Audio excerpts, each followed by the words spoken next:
Dako og matabang ang disiplina sa tao sa pagtuman sa health protocol batok COVID-19. Sa pagkakaron, gikasubo sa LGU sa Davao City nga luyo sa ordinansa, daghan gihapon ang gahi ug gulo nga dili magsuot og face mask.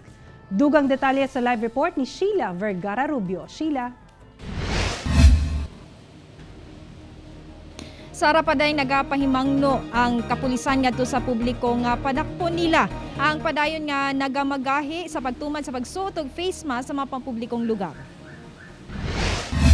Taliwala sa balaudnon nga mandatory ang pagsuot og face mask ilabi na sa mga pampublikong lugar. Apan dayag nga duna gihapoy mga gahi ug ulo nga kung nagsuot man tud og face mask wala kini gitarong og tabon sa baog ilong. Pabalik-balik na ang pahimangno sa otoridad sa pagsuot og face mask isip usa sa proteksyon sa COVID-19. Apan dayag sa kilid-kilid nga kumpiyansa ra ang uban nga motanggal sa ilang face mask. Sigon sa Davao City Police Office nga sukad na pailam sa MGCQ ang Davao City, anaa na sa kapin 200 ang ilang nadakpan. Opo, padayon gihapon ang kaning pagpadakop sa Davao City Police Office sa mga malapaso nga di mo sulubog face mask.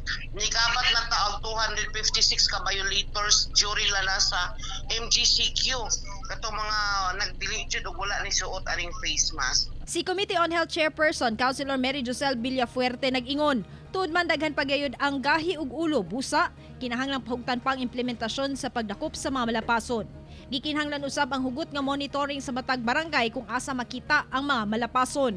Naatay Barangay Health Emergency Response Team. That was created very early back in February pa by the DILG. So tanan na mga barangays giauhag unta na naay BHERT and 1 BHERT for 5,000 population. Kani untang BHERT ang magsuroy sa ilahang barangay and mag-remind. Nanawagan usab si ABC President Edgar Ibuyan Sr. sa tanang ginsakupan nga hugot nga ipatuman ang mga health protocol sa ilang mga barangay.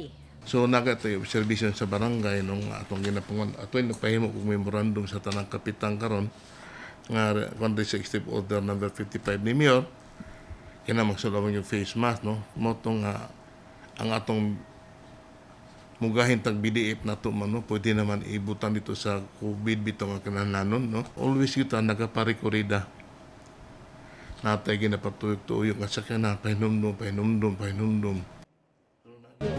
Sir, pahinumdum nato sa katawhan nga ubos sa face mask ordinance sa 500 pesos ang silot sa first offense, 2,000 pesos alang sa second offense ug 5,000 pesos and or 1 month nga pagkapriso alang sa third offense. Sara.